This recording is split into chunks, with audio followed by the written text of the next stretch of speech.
no faux pas, and they're looking for a viral moment. That's what they'll be looking for today. No handshake. Handshaking. You have Governor Walz appears to be taking some notes. J.D. Vance doing the same as our colleagues. And they were shaking hands before the cameras came. That's right. Okay. Well, we have the vice presidential debate coming up in a moment. It will be moderated by our own Nora O'Donnell and Margaret Brennan. Ohio Senator J.D. Vance and Minnesota Governor Tim Walz take the stage. Well, they've taken the stage, so stick with us here and join us also on our streaming channel, CBS News 24/7, for exclusive content you won't see anywhere else. Thank you for joining us.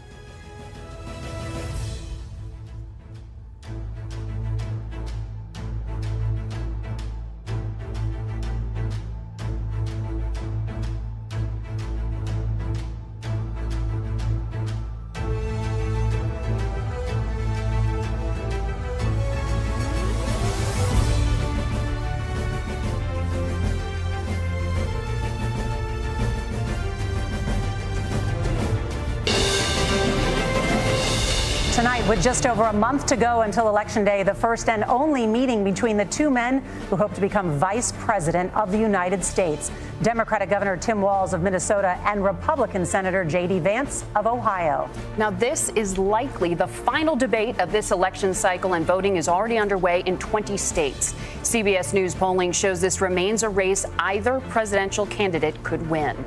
The CBS News vice presidential debate starts now. Fight for every single vote, and we're going to take this country back. And we are ready to continue to build the future together. We're going to turn this whole country red with President Donald J. Trump's leadership. You know what's at the end of this little journey? Kamala Harris as the next president of the United States. This is a CBS News special, live from CBS News headquarters in New York. America Decides, the vice presidential debate. Good evening, I'm Nora O'Donnell, and thank you for joining us for tonight's CBS News Vice Presidential Debate. We want to welcome our viewers on CBS, on other networks here in the U.S. and around the world. We have a consequential night ahead, and our focus is the issues that matter to you, the voter. Let's introduce the candidates. Minnesota's Democratic Governor Tim Walz and Ohio's Republican Senator J.D. Vance, tonight meeting for the first time. I'm Margaret Brennan. In order to have a thoughtful and civil debate, these are the rules that both campaigns have agreed to. Questions will be directed at one candidate, who will have 2 minutes to respond. The other candidate will be allowed 2 minutes for rebuttal. Then each candidate will get another minute to make further points, with an additional 1 minute each at the discretion of the moderator. The primary role of the moderators is to facilitate the debate between the candidates, enforce the rules, and provide the candidates with the opportunity to fact-check claims made by each other. CBS News reserves the right to mute the candidates' microphones to maintain decorum. We have not shared the questions or topics with the campaigns. The stage is set. Governor, Senator, thank you for joining us. Let's get started. Tonight, our country is facing several unfolding crises. The Middle East is on the brink of war. Americans are suffering from the catastrophic impact of Hurricane Helene. And now a labor strike as 25,000 dock workers from Maine to Texas are picketing. We're going to begin tonight with the Middle East. Margaret. Thank you, Nora. Earlier today, Iran launched its largest attack yet on Israel, but that attack failed, thanks to joint U.S. and Israeli defensive action. President Biden has deployed more than 40,000 U.S. military personnel and assets to that region over the past year to try to prevent a regional war. Iran is weakened, but the U.S. still considers it the largest state sponsor of terrorism in the world, and it has drastically reduced the time it would take to develop a nuclear weapon. It is down now to 1 or 2 weeks' time. Governor Walz, if you were the final voice in the Situation Room, would you support or oppose a preemptive strike by Israel on Iran? You have 2 minutes. Well, thank you. And thank you for those joining at home tonight. Let's keep in mind where this started. October 7th, Hamas terrorists massacred over 1,400 Israelis and took prisoners. Israel's ability to be able to defend itself is absolutely fundamental. Getting its hostages back, fundamental, and ending the humanitarian crisis in Gaza. But the expansion of Israel and its proxies is an absolute fundamental necessity for the United States to have the steady leadership there. You saw it experienced today, where along with our Israeli partners and our coalition, able to stop the incoming attack. But what's fundamental here is that steady leadership is going to matter. It's clear, and the world saw it on that debate stage a few weeks ago. A nearly 80-year-old Donald Trump talking about crowd sizes is not what we need in this moment. But it's not just that. It's those that were closest to Donald Trump that understand how dangerous he is when the world is this dangerous. His chief of staff, John Kelly, said that he was the most flawed human being he'd ever met.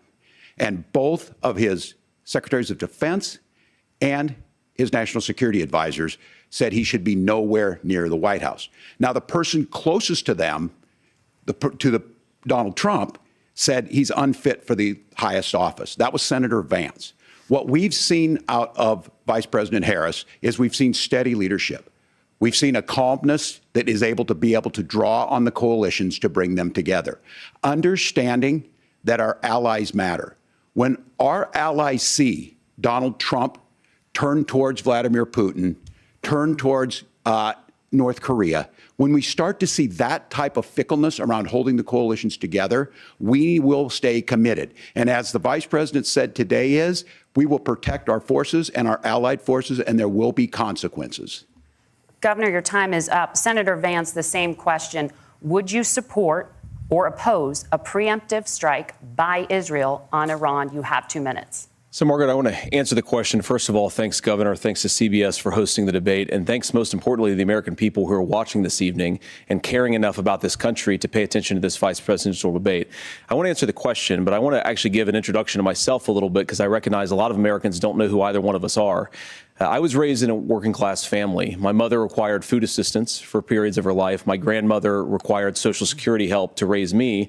And she raised me in part because my own mother struggled with addiction for a big chunk of my early life.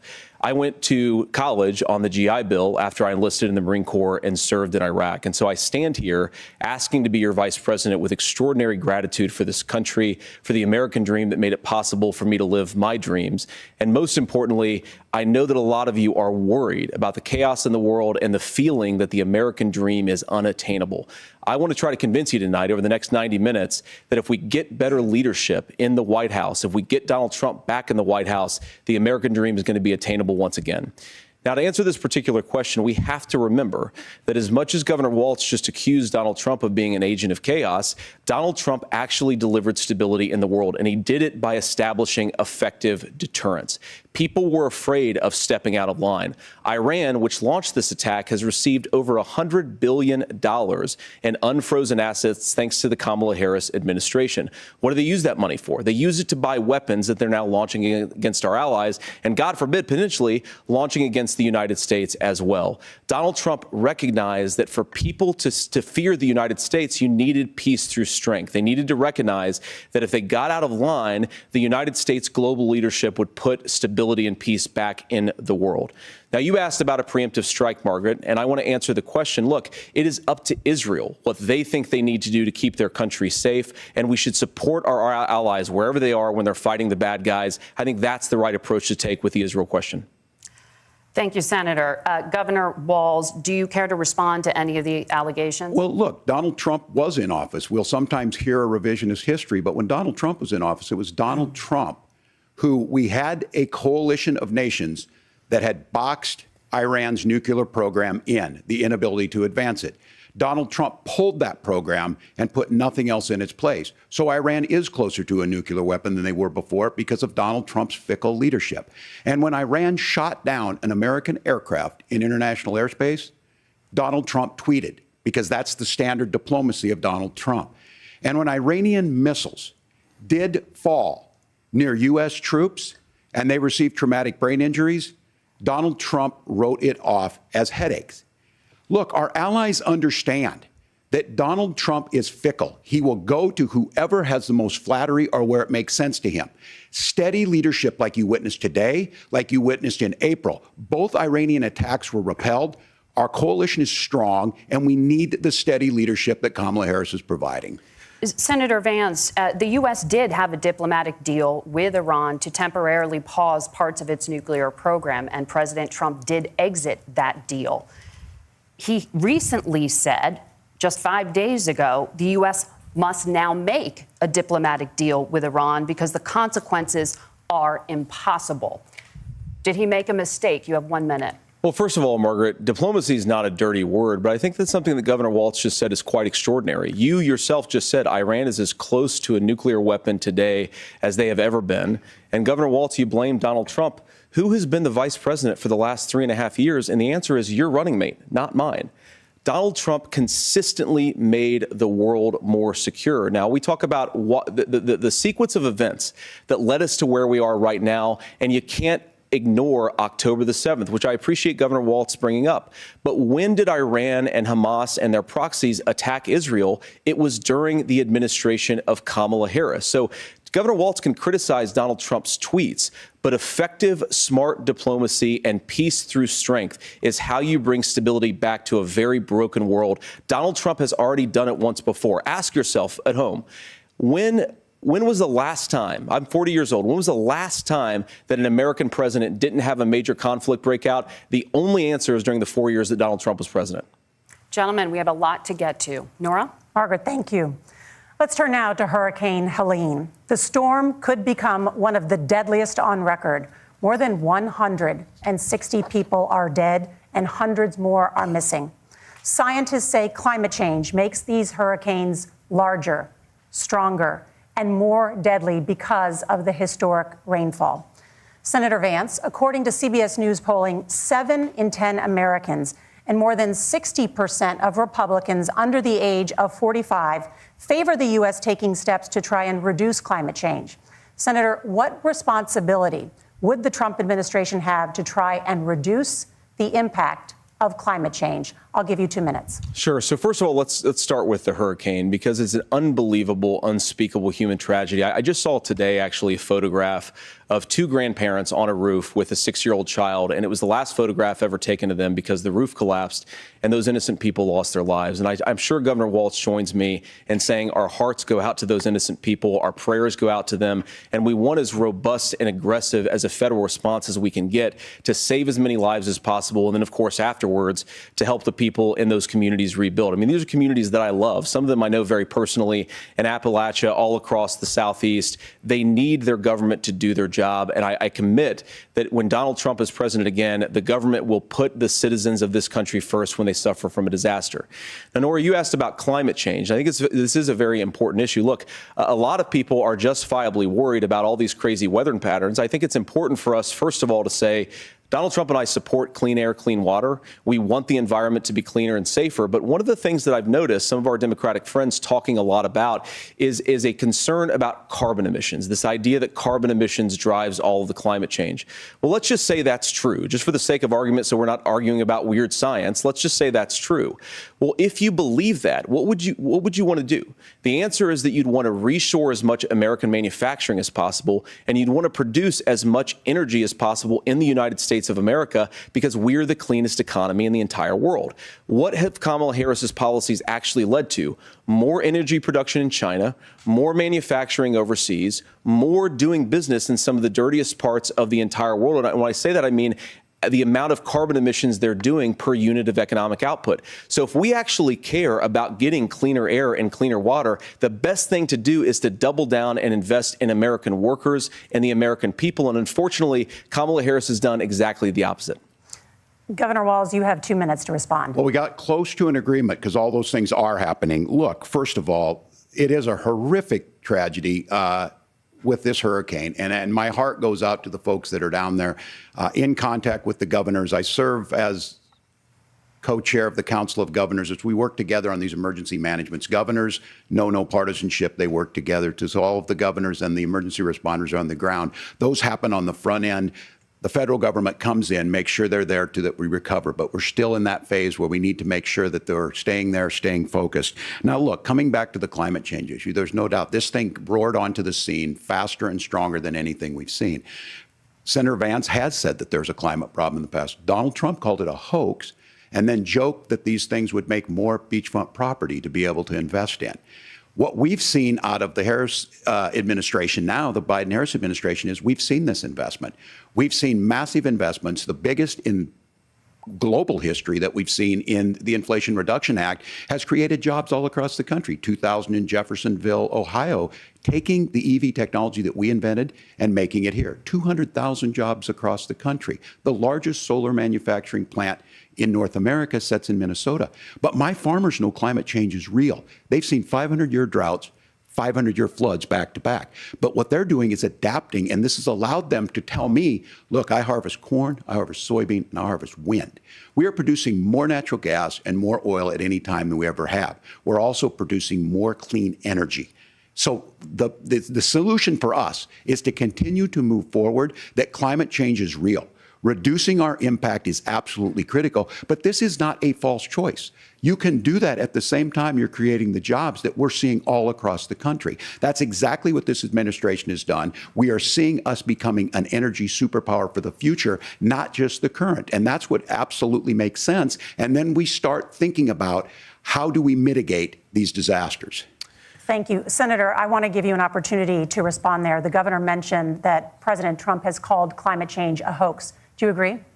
Well, look, what the president has said is that if the Democrats, in particular Kamala Harris and her leadership, if they really believe that climate change is serious, what they would be doing is more manufacturing and more energy production in the United States of America, and that's not what they're doing. So clearly, Kamala Harris herself doesn't believe her own rhetoric on this. If she did, she would actually agree with Donald Trump's energy policies. Now, something Governor Walz said I think is important to touch upon, because when we talk about clean energy, I think that's a slogan that often the Democrats will use here. And I'm talking, of course, about the Democratic leadership. And the real issue is that if you're spending hundreds of millions or even billions of dollars of American taxpayer money on solar panels that are made in China, number one, you're going to make the economy dirtier. We should be making more of those solar panels here in the United States of America. Some of them are, Tim, but a lot of them are being made overseas in China, especially the components that go into those solar panels. So if you really want to make the environment cleaner, you've got to invest in more energy production. We haven't built a nuclear facility, I think, one in the past 40 years. Senator. Natural gas, we got to invest more in it.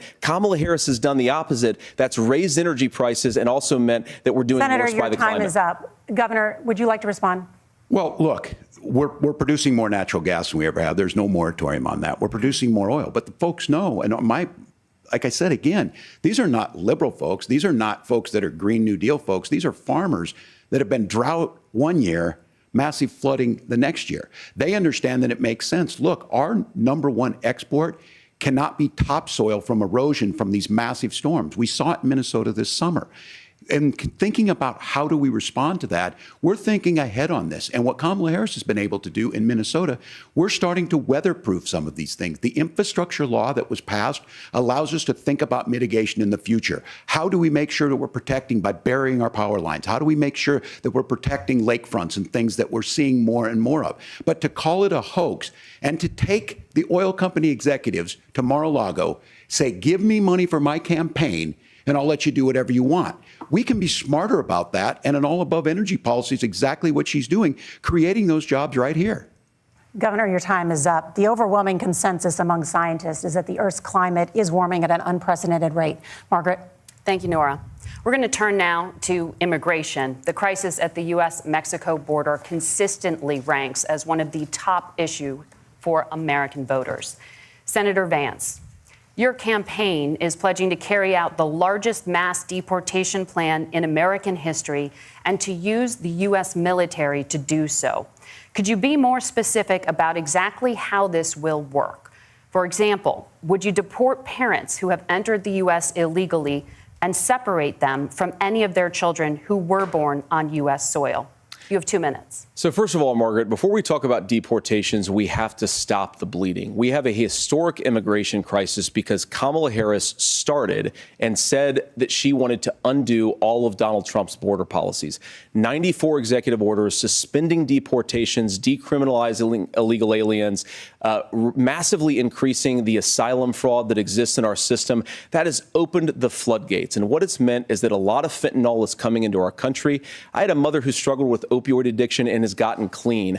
I don't want people who are struggling with addiction to be deprived of their second chance because Kamala Harris let in fentanyl into our communities at record levels. So you've got to stop the bleeding. You've got to re-implement Donald Trump's border policies, build the wall, re-implement deportations. And that gets me to your point, Margaret, about what do we actually do? So we've got 25 million illegal aliens who are here in the country. What do we do with them? I think the first thing that we do is we start with the criminal migrants. About 1 million of those people have committed some form of crime in addition to crossing the border illegally. I think you start with deportations on those folks. And then I think you make it harder for illegal aliens to undercut the wages of American workers. A lot of people will go home if they can't work for less than minimum wage in our own country. And by the way, that'll be really good for our workers who just want to earn a fair wage for doing a good day's work. And the final point, Margaret, is you ask about family separation. Right now in this country, Margaret, we have 320,000 children that the Department of Homeland Security has effectively lost. Some of them have been sex trafficked. Some of them hopefully are at homes with their families. Some of them have been used as drug trafficking mules. The real family separation policy in this country is unfortunately Kamala Harris's wide open southern border. And I'd ask my fellow Americans to remember when she came into office, she said she was going to do this. Real leadership would be saying, you know what, I screwed up. We're going to go back to Donald Trump's border policies. I wish that she would do that. It would be good for all of us.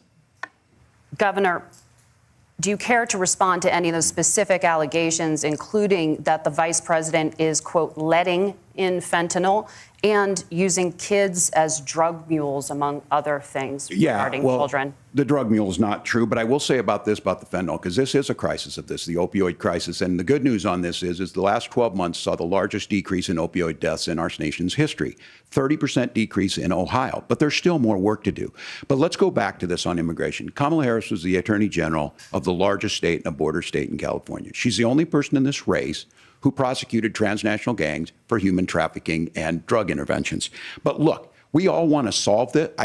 Most of us want to solve this, and that is the United States Congress. That's the Border Patrol agents. That's the Chamber of Commerce. That's most Americans out here. That's why we had the fairest and the toughest bill on immigration that this nation's seen. It was crafted by a conservative senator from Oklahoma, James Lankford. I know him. He's super conservative, but he's a man of principle, wants to get it done.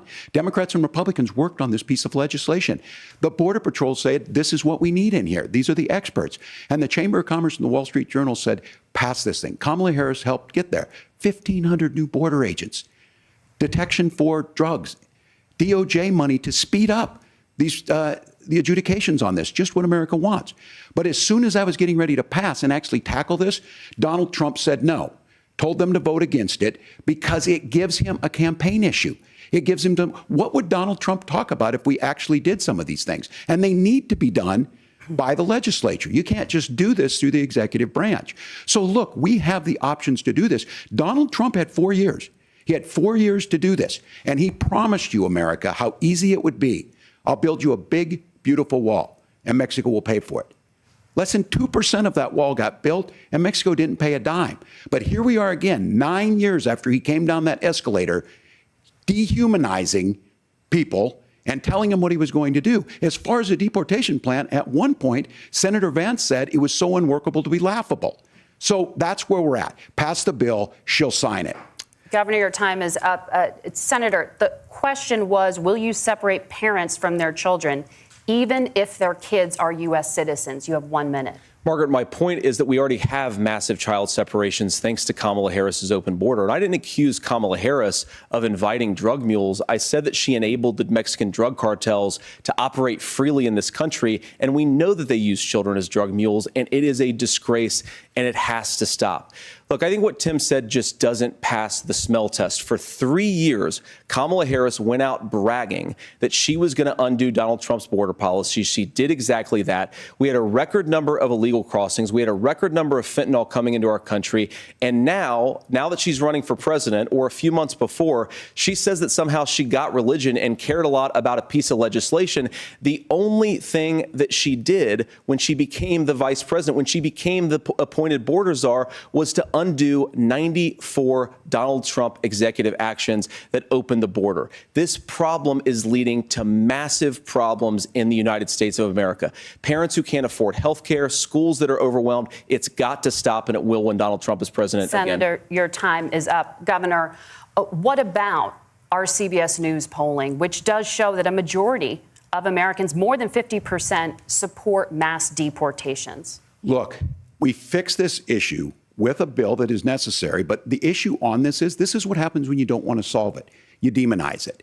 And we saw this, and Senator Vance, and it surprises me on this, talking about and saying, I will create stories to bring attention to this. That vilified a large number of people who were here legally in the community of Springfield. The Republican governor said, it's not true, don't do it. There's consequences for this. There's consequences. We could come together. Senator Langford did it. We could come together and solve this if we didn't let Donald Trump continue to make it an issue. And the consequences in Springfield were the governor had to send state law enforcement to escort kindergartners to school. I believe Senator Vance wants to solve this, but by standing with Donald Trump and not working together to find a solution, it becomes a talking point. And when it becomes a talking point like this, we dehumanize and villainize other human beings. Tim, Governor, your time is up. Senator, I'll give you 1 minute, but let me just ask you the question first. The governor has made the point, and I think as a sitting lawmaker, you know that Congress controls the purse strings and any funding. So you have said repeatedly that Donald Trump would, through executive action, solve this. Do you disagree that Congress controls the purse strings and would need to support many of the changes that you would actually want to implement? You have 1 minute. Look, Margaret, first of all, the gross majority of what we need to do at the southern border is just empowering law enforcement to do their job. I've been to the southern border more than our borders are. Kamala Harris has been. And it's actually heartbreaking because the Border Patrol agents, they just want to be empowered to do their job. Of course, additional resources would help, but most of this is about the president and the vice president empowering our law enforcement to say, if you try to come across the border illegally, you've got to stay in Mexico, you've got to go back through proper channels. Now, Governor Walz brought up the community of Springfield, and he's very worried about the things that I've said in Springfield. Look, in Springfield, Ohio, and in communities all across this country, you've got schools that are overwhelmed. You've got hospitals that are overwhelmed. You have got housing that is totally unaffordable because we brought in millions of illegal immigrants to compete with Americans for scarce homes. The people that I'm most worried about in Springfield, Ohio, are the American citizens who have had their lives destroyed by Kamala Harris's open border. It is a disgrace, Tim. And I actually think, I agree with you. I think you want to solve this problem, but I don't think that Kamala Harris does. Senator, your time is up. Governor, you have 1 minute to respond. Yeah, well, it is law enforcement that asked for the bill. They helped craft it. They're the ones that supported it. That's because they know we need to do this. Look, this issue of continuing to bring this up, of not dealing with it, of blaming migrants for everything. On housing, we could talk a little bit about Wall Street speculators buying up housing and making them less affordable, but it becomes a blame. Look, this bill also gives the money necessary to adjudicate. I agree. It should not take 7 years for an asylum claim to be done. This bill gets it done in 90 days. Then you start to make a difference in this, and you start to adhere to what we know, American principles. I don't talk about my faith a lot, but Matthew 25:40 talks about, to the least amongst us you do unto me. I think that's true of most Americans. They simply want order to it. This bill does it. It's funded. It's supported by the people who do it. And it lets us keep our dignity about how we treat other people. Thank you, Governor. And just to clarify for our viewers, Springfield, Ohio does have a large number of Haitian migrants who have legal status. Right. Temporary protected status. Well, Margaret, but thank you, Senator. We have so much to get to. Margaret, I think it's important because we're going to turn out of the economy. Thank you, Margaret. The rules were that you guys weren't going to fact check, and since you're fact checking me, I think it's important to say what's actually going on. So there's an application called the CBP One app, where you can go on as an illegal migrant, apply for asylum or apply for parole, and be granted legal status at the wave of a Kamala Harris open border wand. That is not a person coming in, applying for a green card and waiting for 10 years. That is the facilitation of illegal immigration, Margaret, by our own leadership. Thank you, Senator, for describing the legal process. We have so much to get to, Senator. Those laws have been on the books since 1990. Thank you, gentlemen. The CBP One app has not been on the books since 1990. It's something that Kamala Harris created, Margaret. Gentlemen, The audience can't hear you because your mics are cut. We have so much we want to get to. Thank you for explaining the legal process. Nora. Thank you, Margaret. The economy is a top concern for voters. Each of your campaigns has released an economic plan, so let's talk about the specifics. Governor Walz, Vice President Harris unveiled a plan that includes billions in tax credits for manufacturing, housing, and a renewed child tax credit. The Wharton School says your proposals will increase the nation's deficit by $1.2 trillion. How would you pay for that without ballooning the deficit? Governor, I'll give you 2 minutes. Yeah, thank you. And Kamala Harris and I do believe in the middle class because that's where we come from. We both grew up in that. We understand. So those of you out there listening tonight, you're hearing a lot of stuff back and forth, and it's good. It's healthy. That's what this is supposed to happen. You should be listening. How's this going to impact me? The bold forward plan that Kamala Harris put out there is talking about this housing issue.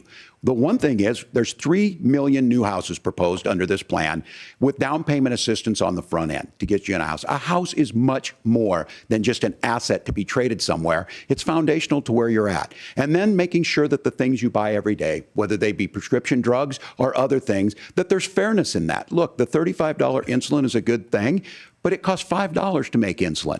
They were charging $800 before this law went into effect. As far as the housing goes, I've seen it in Minnesota.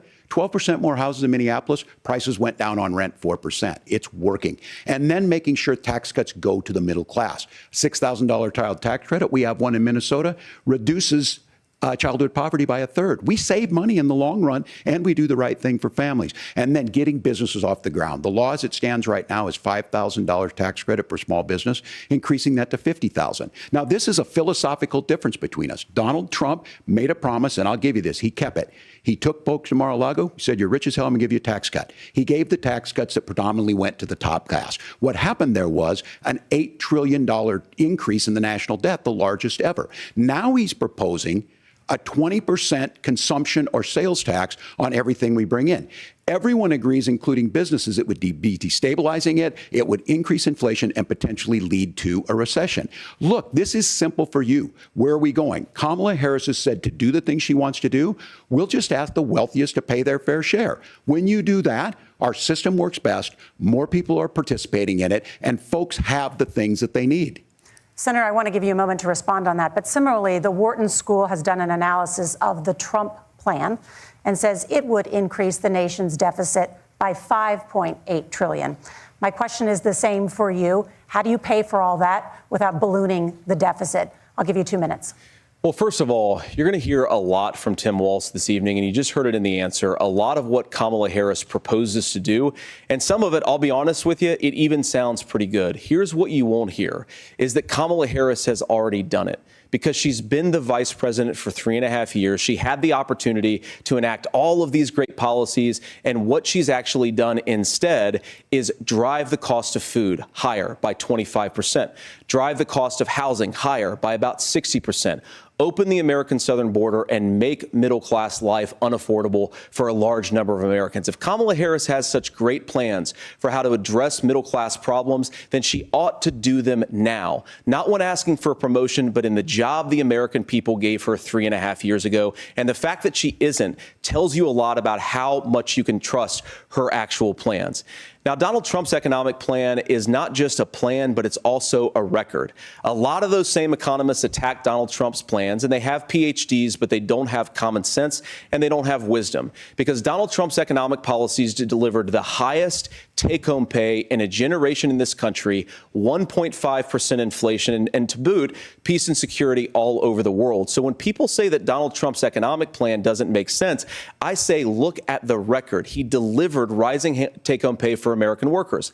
Now, Tim admirably admits that they want to undo the Trump tax cuts. But if you look at what was so different about Donald Trump's tax cuts, even from previous Republican tax cut plans, is that a lot of those resources went to giving more take-home pay to middle-class and working-class Americans. It was passed in 2017, and you saw an American economic boom unlike we've seen in a generation in this country. That is a record that I'm proud to run on, and we're going to get back to that common sense wisdom so that you can afford to live the American dream again. I know a lot of you are struggling. I know a lot of you are worried about paying the bills. It's going to stop when Donald Trump brings back common sense to this country. Governor, do you want to respond to that? What has Kamala Harris done for the middle class? Yeah, well, Kamala Harris's day one was Donald Trump's failure on COVID that led to the collapse of our economy. We were already before COVID in a manufacturing recession, but 10 million people out of work, largest percentage since the Great Depression. 9 million jobs closed on that. That was day one, whether it was the Infrastructure Act or other things we moved. Now, you made a question about experts, said this. I've made a note of this. Economists can't be trusted. Science can't be trusted. National security folks can't be trusted. Look, if you're going to be president, you don't have all the answers. Donald Trump believes he does. My pro tip of the day is this. If you need heart surgery, listen to the people at the Mayo Clinic in Rochester, Minnesota, not Donald Trump. And the same thing goes with this. And I ask you out there, teachers, nurses, truck drivers, whatever, how is it fair that you're paying your taxes every year and Donald Trump hasn't paid any federal tax in the last 15 years, and the last year as president? That's what's wrong with the system. There's a way around it, and he's bragged about that. We're just asking for fairness in it, and that's all you want. You have a minute. Governor, you say trust the experts. But those same experts for 40 years said that if we shipped our manufacturing base off to China, we'd get cheaper goods. They lied about that. They said if we shipped our industrial base off to other countries, to Mexico and elsewhere, it would make the middle class stronger. They were wrong about that. They were wrong about the idea that if we made America less self-reliant, less productive in our own nation, that it would somehow make us better off, and they were wrong about it. And for the first time in a generation, Donald Trump had the wisdom and the courage to say to that bipartisan consensus, we're not doing it anymore. We're bringing American manufacturing back. We're unleashing American energy. We're going to make more of our own stuff. And this isn't just an economic issue. I mean, I've got 3 beautiful little kids at home, 7, 4, and 2, and I love them very much, and I hope they're in bed right now. But look, so many of the drugs, the pharmaceuticals that we put in the bodies of our children are manufactured by nations that hate us. This has to stop. And we're not going to stop it by listening to experts. We're going to stop it by listening to common sense wisdom, which is what Donald Trump governed on. Senator, your time is up. Governor Walz, can you address that? I mean, voters say they trust Donald Trump on the economy more. Why? Well, if you're listening tonight and you want billionaires to get tax cuts, you heard what the numbers were. Look, I'm a union guy on this. I'm not a guy who wanted to ship things overseas, but I understand that, look, we produce soybeans and corn. We need to have fair trading partners. That's something that we believe in. I think the thing that most concerns me on this is Donald Trump was the guy who created the largest trade deficit in American history with China.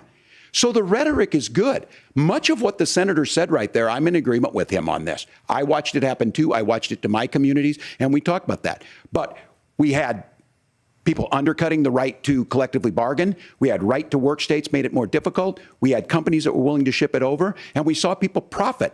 Folks that are venture capital in some cases, putting money into companies that were overseas.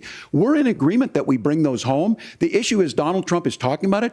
Kamala Harris has a record, 250,000 more manufacturing jobs just out of the IRA. May I respond to that? Yes. So appreciate that. So if you notice, what Governor Walz just did is he said, first of all, Donald Trump has to listen to the experts.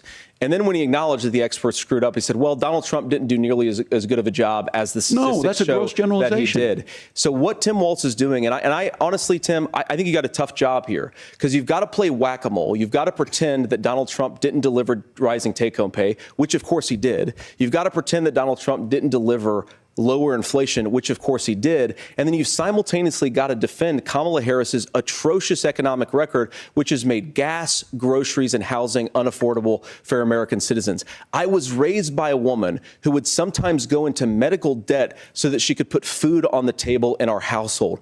I know what it's like to not be able to afford the things that you need to afford. We can do so much better. To all of you watching, we can get back to an America that's affordable again. We just got to get back to common sense economic principles. I hope we have a conversation on health care then. Senator, Governor. Please. Thank you. Margaret?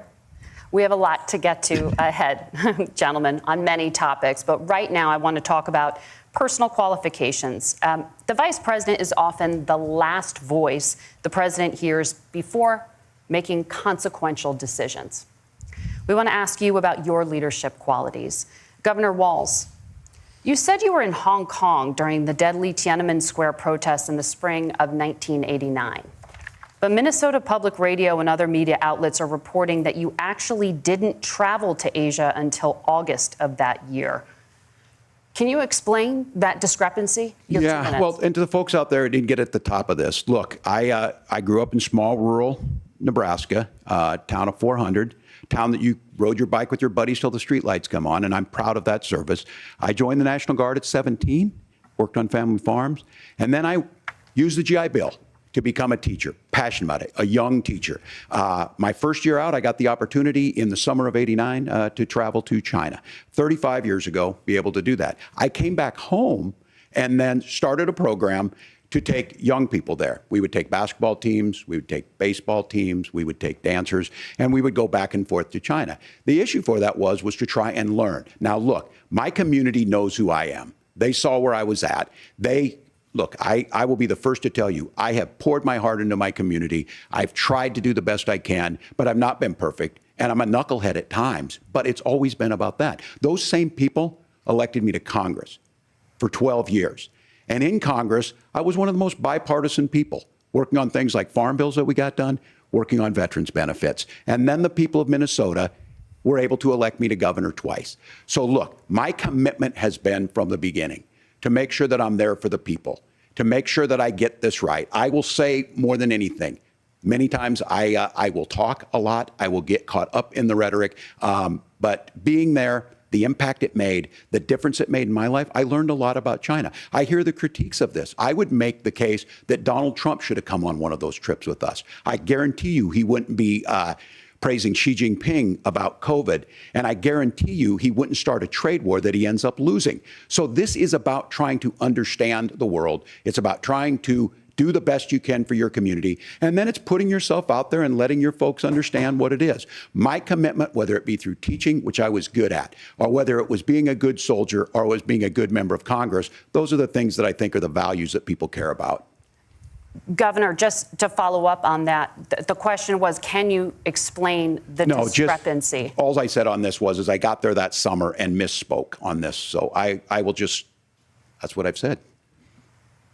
So I was in Hong Kong and China during the democracy protests went in. And from that, I learned a lot of what needed to be in governance. Thank you, Governor. Senator Vance, in 2016, you called your running mate, Donald Trump, unfit for the nation's highest office, and you said he could be America's Hitler. I know you've been asked many times, and you've said you regret those comments and explained you then voted for Donald Trump in 2020. But the Washington Post reported new messages last week in which you also disparaged Trump's economic record while he was president, writing to someone in 2020, quote, Trump thoroughly failed to deliver his economic populism. You're now his running mate, and you've shifted many of your policy stances to align with his. If you become vice president, why should Americans trust that you will give Donald Trump the advice he needs to hear and not just the advice he wants to hear? You have 2 minutes. Well, first of all, Margaret, because I've always been open. And sometimes, of course, I've disagreed with the president, but I've also been extremely open about the fact that I was wrong about Donald Trump. I was wrong, first of all, because I believed some of the media stories that turned out to be dishonest fabrications of his record. But most importantly, Donald Trump delivered for the American people. Rising wages, rising take-home pay, an economy that worked for normal Americans, a secure southern border, a lot of things, frankly, that I didn't think he'd be able to deliver on. And yeah, when you screw up, when you misspeak, when you get something wrong and you change your mind, you ought to be honest with the American people about it. It's one of the reasons, Margaret, why I've done so many interviews is because I think it's important to actually explain to the American people where I come down on the issues and what changed. Now, you pointed out to messages from 2020. Margaret, I've been extremely consistent that I think there were a lot of things that we could have done better in the Trump administration the first round if Congress was doing its job. I strongly believe, and I've been a United States senator, that Congress is not just a high-class debating society. It's not just a forum for senators and congressmen to whine about problems. It's a forum to govern. So there were a lot of things on the border, on tariffs, for example, where I think that we could have done so much more if the Republican Congress and the Democrats in Congress had been a little bit better about how they govern the country. They were so obsessed with impeaching Donald Trump, they couldn't actually govern. And I want to talk about this tariff issue in particular, Margaret, because Tim just accused this of being a national sales tax. Look, the one thing And you're probably surprised to hear me praising Joe Biden, but the one thing that Joe Biden did is he continued some of the Trump tariffs that protected American manufacturing jobs. And it's the one issue, the most pro-worker part of the Biden administration, it's the one issue where Kamala Harris has run away from Joe Biden's record. Think about this. If you're trying to employ slave laborers in China at $3 a day, you're going to do that and undercut the wages of American workers unless our country stands up for itself and says you're not accessing our markets unless you're paying middle-class Americans a fair wage. Senator, your time is up. Nora? Thank you. Now to the issue of reproductive rights. Governor Walz, after Roe versus Wade was overturned, you signed a bill into law that made Minnesota one of the least restrictive states in the nation when it comes to abortion. Former President Trump said in the last debate that you believe abortion, quote, in the 9th month is absolutely fine. Yes or no? Is that what you support? I'll give you 2 minutes. That's not what the bill says, but look, this issue is what's on everyone's mind. Donald Trump put this all into motion. He brags about how great it was that he put the judges in and overturned Roe versus Wade, 52 years of personal autonomy. And then he tells us, oh, we send it to the states. It's a beautiful thing. Amanda Zaworski would disagree with you on it's a beautiful thing. A young bride in Texas waiting for their child at 18 weeks. She has a complication, a tear in the membrane. She needs to go in. The medical care at that point needs to be decided by the doctor. And that would have been an abortion. But in Texas, that would have put them in legal jeopardy. She went home, got sepsis, nearly dies, and now she may have difficulty having children. Or in Kentucky, Hadley Duvall, a 12-year-old child raped and impregnated by her stepfather. Those are horrific. Now, when God asked about that, Senator Vance said 2 wrongs don't make a right. There is no right in this. So in Minnesota, what we did was restore Roe versus Wade. We made sure that we put women in charge of their health care. But look, this is not where, if you don't know Amanda or a Hadley, you soon will. Their Project 2025 is going to have a registry of pregnancies. It's going to make it more difficult, if not impossible, to get contraception and limit access, if not eliminate access to infertility treatments. For so many of you out there listening, me included, infertility treatments are why I have a child. That's nobody else's business, but those things are being proposed. And the catch-all on this is, well, the states will decide what's right for Texas might not be right for Washington.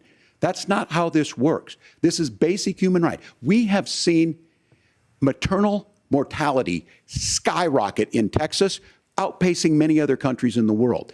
This is about health care. In Minnesota, we are ranked first in health care for a reason. We trust women. We trust doctors. Senator, do you want to respond to the governor's claim? Will you create a federal pregnancy monitoring agency?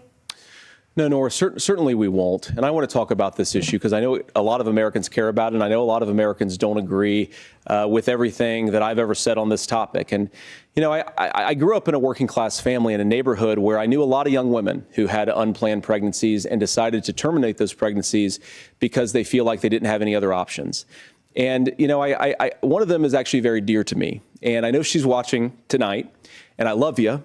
And she told me something a couple years ago that she felt like if she hadn't had that abortion, that it would have destroyed her life because she was in an abusive relationship. And I think that what I take from that as a Republican who proudly wants to protect innocent life in this country, who proudly wants to protect the vulnerable, is that my party, we've got to do so much better of a job at earning the American people's trust back on this issue where they frankly just don't trust us. And I think that's one of the things that Donald Trump and I are endeavoring to do. I want us as a Republican Party to be pro-family in the fullest sense of the word. I want us to support fertility treatments. I want us to make it easier for moms to afford to have babies. I want it to make it easier for young families to afford a home so they can afford a place to raise that family. And I think there's so much that we can do on the public policy front just to give women more options. Now, of course, Donald Trump has been very clear that on the abortion policy specifically, that we have a big country and it's diverse. And California has a different viewpoint on this than Georgia. Georgia has a different viewpoint from Arizona. And the proper way to handle this, as messy as democracy sometimes is to let voters make these decisions. Let the individual states make their abortion policy. And I think that's what makes the most sense in a very big, a very diverse, and let's be honest, sometimes a very, very messy and divided country. Governor, would you like to respond and also answer the question about restrictions? Yeah, well, the question got asked, and Donald Trump made the accusation that wasn't true about Minnesota. Well, let me tell you about this idea that there's diverse states. There's a young woman named Amber Thurman. She happened to be in Georgia, a restrictive state. Because of that, she had to travel a long distance to North Carolina to try and get her care. Amber Thurman died in that journey back and forth. The fact of the matter is, how can we as a nation say that your life and your rights, as basic as the right to control your own body, is determined on geography? There's a very real chance, had Amber Thurman lived in Minnesota, she would be alive today. That's why the restoration of Roe versus Wade. When you listen to Vice President Harris talk about this subject and you hear me talk about it, you hear us talking exactly the same. Donald Trump is trying to figure out how to get the political right of this. I agree with a lot of what Senator Vance said about what's happening. His running mate, though, does not, and that's the problem. Governor, your time is up. Senator, let me ask you about that. He mentioned, it was, I think, referring to a national ban. In the past, you have supported a federal ban on abortion after 15 weeks. In fact, you said if someone can't support legislation like that, quote, you are making the United States the most barbaric pro-abortion regime anywhere in the entire world. My question is, why have you changed your position? Well, Nora, first of all, I never supported a national ban. I did when I was running for Senate in 2022 talk about setting some minimum national standard. For example, we have a partial birth abortion ban in place in this country at the federal level. I don't think anybody's trying to get rid of that, or at least I hope not, though I know that Democrats have taken a very radical pro-abortion stance. But Nora, you know, one of the things that changed is in the state of Ohio, we had a referendum in 2023, and the people of Ohio voted overwhelmingly, by the way, against my position. And I think that what I learned from that, Nora, is that we've got to do a better job at winning back people's trust. So many young women would love to have families. So many young women also see an unplanned pregnancy as something that's going to destroy their livelihood, destroy their education, destroy their relationships. And we have got to earn people's trust back. And that's why Donald Trump and I are committed to pursuing pro-family policies, making childcare more accessible, making fertility treatments more accessible, because we've got to do a better job at that. And that's what real leadership is. Governor, your response. I'm going to respond on the pro-abortion piece of that. No, we're not. We're pro-women. We're pro-freedom to make your own choice. We know what the implications are to not be that. Women having miscarriages, women not getting the care, physicians feeling like they may be prosecuted for providing that care. And as far as making sure that we're educating our children and giving them options, Minnesota's a state with one of the lowest teen pregnancy rates. We understand that, too. We know that the options need to be available, and we make that true. We also make it, we're a top 3 state for the best place to raise children. But these two things, to try and say that we're pro-children, but we don't like this, or you guys are pro-abortion, that's not the case at all. We are pro-freedoms for women to make their choices, and we're going, and Kamala Harris is making the case, to make options for children more affordable, a $6,000 child tax credit, but we're not going to base that on the backs of making someone like Amber Thurman drive 600 miles to try and get health care. Senator. May I respond to that? First of all, Governor, I agree with you. Amber Thurman should still be alive, and there are a lot of people who should still be alive, and I certainly wish that she was. And maybe you're free to disagree with me on this and explain this to me, but as I read the Minnesota law that you signed into law, the statute that you signed into law, it says that a doctor who presides over an abortion where the baby survives, the doctor is under no obligation to provide life-saving care to a baby who survives a botched late-term abortion. That is, I think, whether you're pro-choice or pro-abortion, that is fundamentally barbaric. And that's why I use that word, Nora, is because some of what we've seen, do you want to force Catholic hospitals to perform abortions against their will? Because Kamala Harris has supported suing Catholic nuns to violate their freedom of conscience. We can be a big and diverse country where we respect people's freedom of conscience and make the country more pro-baby and pro-family. But please. Yes, Governor, please respond. Look, this is one where there's always something there. This is a very simple proposition. These are women's decisions to make about their healthcare decisions, and the physicians who know best when they need to do this. Trying to distort the way a law is written to try and make a point. That's not it at all. What was I wrong about, Governor? Please tell me. What was I wrong about? That is not the way the law is written. Look, I've given But how? I've given this advice on a lot of things, that getting involved, that's been misread, and it was fact-checked at the last debate. But the point on this is there's a continuation of these guys to try and tell women or to get involved. I use this line on this, just mind your own business on this. Things worked best when Roe versus Wade was in place. When we do a restoration of Roe, that works best. That doesn't preclude us from increasing funding for children. It doesn't increase us from making sure that once that child's born, like in Minnesota, they get meals, they get early childhood education, they get health care. So the hiding behind we're going to do all these other things when you're not proposing them in your budget. Kamala Harris is proposing them. She's proposing all those things to make life easier for families. I asked a specific question, Governor. You gave me a slogan as a response. It's not the case. It's not true. That's not what the law says. So they fact-checked it with President Trump. Gentlemen, there's a lot to discuss. We have to move on, and we're going to be right back with much more of the CBS News vice presidential debate in just a moment.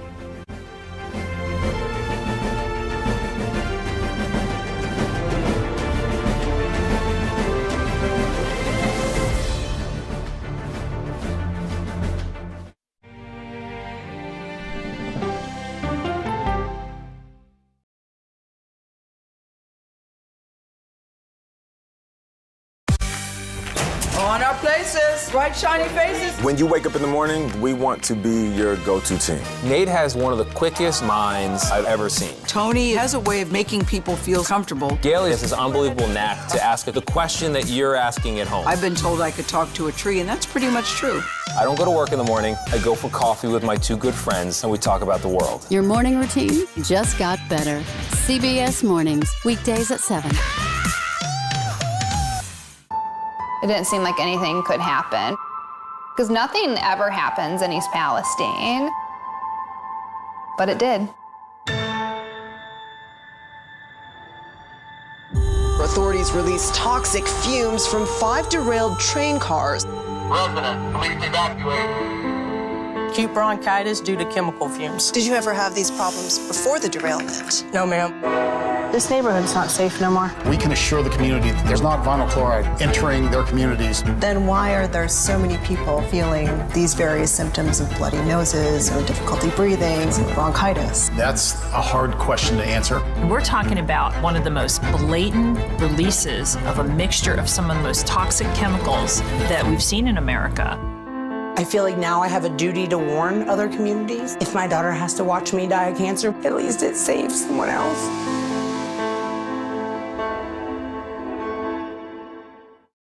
This case. It's like a screenplay, something straight out of Hollywood. But it's not fiction. It's 48 hours. Human remains found this week. 4 families shattered. There's no physical evidence. The mystery would haunt investigators for years. There's some questions that have to be asked and need to be answered. Like a John Grisham novel. A gripping true crime original. 48 hours. Now streaming on the free CBS News app. Stories that inform. You can be really old at 60, and you can be really young at 85. Inspire. How do we unlock the power within ourselves to be who we want to be? And brighten your day. The best part of fame is making people feel good. Always send the people home happy. Make every day a little more like Sunday morning. Here comes the sun. Stream now on the free CBS News app. Hello, everyone, and welcome to our Dragon capsule here in space. Sightseers in space, the thrill of a lifetime. Seeing the Earth from space, it was so exhilarating. But the risks that come with the territory. There have been 4 fatal accidents. That's a 1% fatal accident rate. Might make you look before you launch. If you had 1 out of 100 airplanes falling out of the sky, we'd have a public crisis. Space tourism, now streaming on the free CBS News app. Superstar approaching, superstar approaching. Let's get your popcorn and get ready. Come on, Julia. Oh, no. I will if you will. You go, Gail. Yeah, boy! She's the first black woman on the Supreme Court, and she's determined she won't be the last. My parents had raised me to believe that I could do anything I wanted to do. Justice Ketanji Brown Jackson on Person to Person. Superstar approaching, superstar approaching. I can see clearly now that the rain is gone. That's right. Look at his outfit. Give me some love, baby. Up top. It's gonna be a bright, sunshiny day. All right.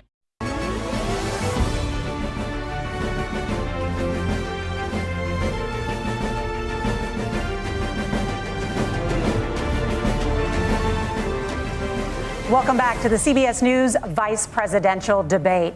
We want to turn now to America's gun violence epidemic. The leading cause of death for children and teens in America is by firearms. Senator Vance, you oppose most gun legislation that Democrats claim would curb gun violence. You oppose red flag gun laws and legislation to ban certain semi-automatic rifles, including AR-15s. So let me ask you, earlier this year, for the first time, the parents of a school shooter were convicted of involuntary manslaughter and sentenced to 10 years in prison. Do you think holding parents responsible could curb mass shootings? I'll give you 2 minutes. Yeah, well, Nora, on that particular case, I don't know the full details, but I certainly trust local law enforcement and local authorities to make those decisions. I think in some cases the answer is going to be yes, and in some cases the answer is going to be no. And the details really matter here, of course. For example, if a kid steals a gun, that's going to be different than if a parent hands over a gun knowing that their kid is potentially dangerous.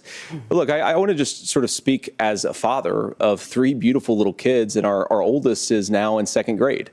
And like a lot of parents, we send our kids to school with such hope and such joy and such pride at their little faces on the first day of school. And we know, unfortunately, that a lot of kids are going to experience this terrible epidemic of gun violence. And of course, our hearts go out to the families that are affected by this terrible stuff. And we do have to do better. And I think that Governor Walz and I actually probably agree that we need to do better on this. The question is just, how do we actually do it? Now, here's something that really bothers me and worries me about this epidemic of violence. The gross majority, close to 90% in some of the statistics I've seen, of the gun violence in this country is committed with illegally obtained firearms. And while we're on that topic, we know that thanks to Kamala Harris's open border, we've seen a massive influx in the number of illegal guns run by the Mexican drug cartel. So that number, the amount of illegal guns in our country is higher today than it was 3.5 years ago. But what do we do about the schools? What do we do to protect our kids? And I think the answer is, and I say this not loving the answer, because I don't want my kids to go to school in a school that feels unsafe or where there are visible signs of security. But I unfortunately think that we have to increase security in our schools. We have to make the doors lock better. We have to make the doors stronger. We've got to make the windows stronger. And of course, we've got to increase school resource officers, because the idea that we can magically wave a wand and take guns out of the hands of bad guys, it just doesn't fit with recent experience. So we've got to make our schools safer. And I think we've got to have some common sense bipartisan solutions for how to do that. Governor, you have 2 minutes.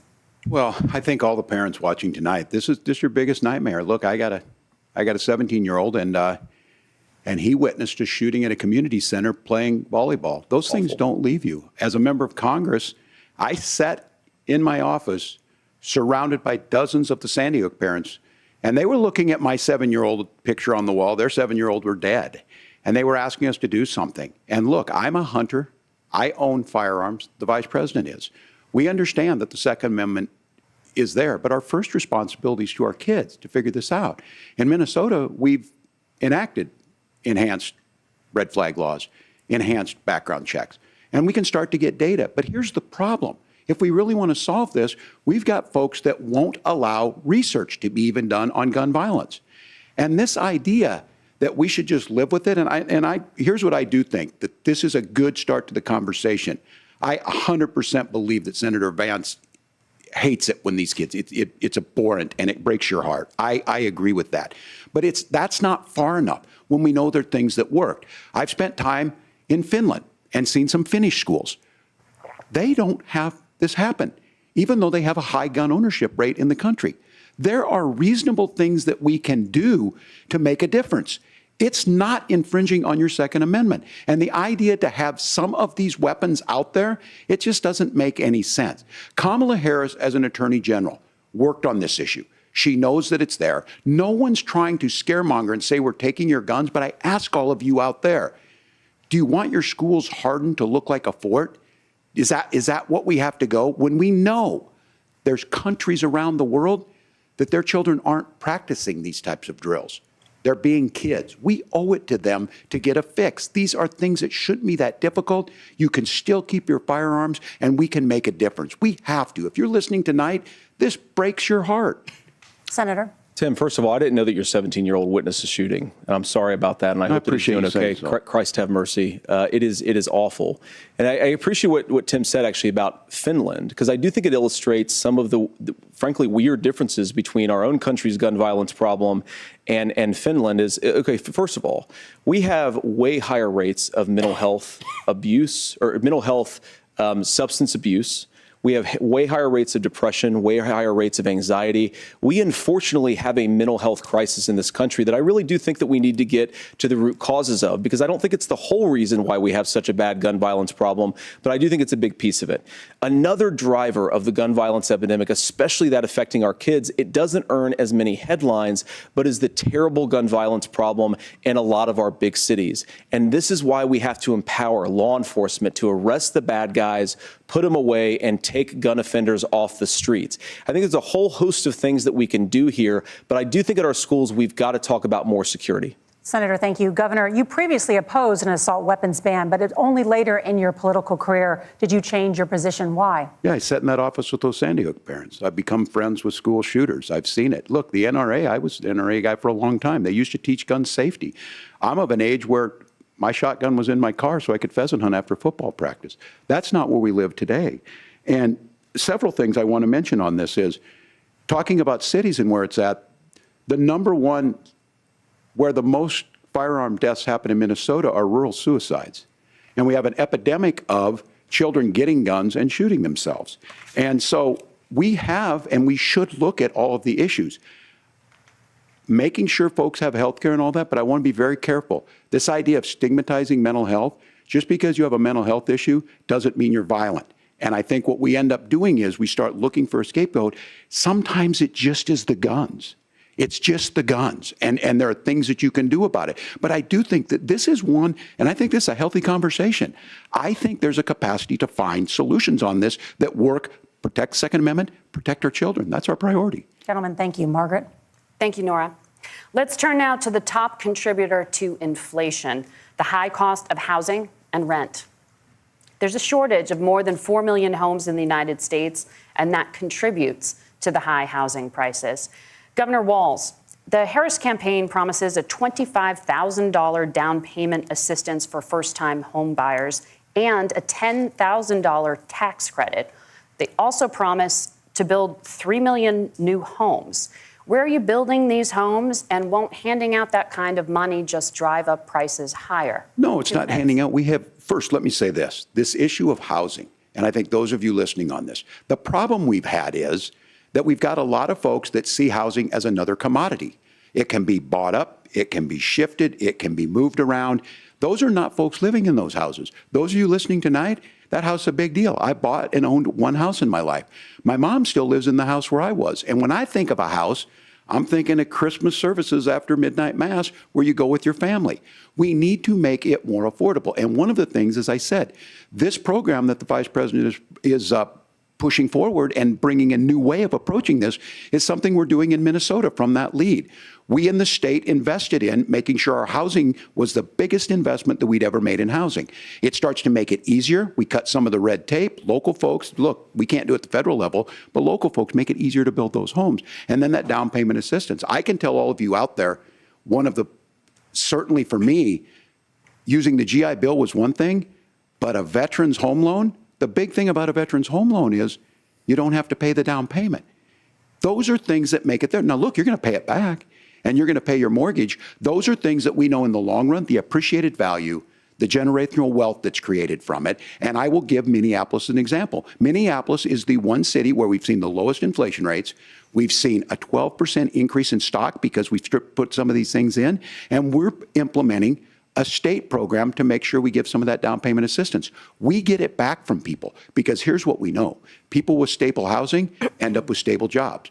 People with stable housing have their kids able to get to school. All of those things in the long run end up saving our money. And that's the thing that I think we should be able to find some common ground in, but we can't blame immigrants for the only reason. That's not the case that's happening in many cities.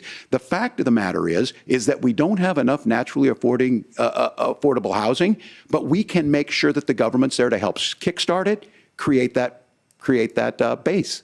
Governor, your time is up. Senator Vance, as far as your campaign's position, the promise is to seize federal lands to build homes, remove regulation, provide tax breaks, and cut back on immigration, which you say pushes up prices.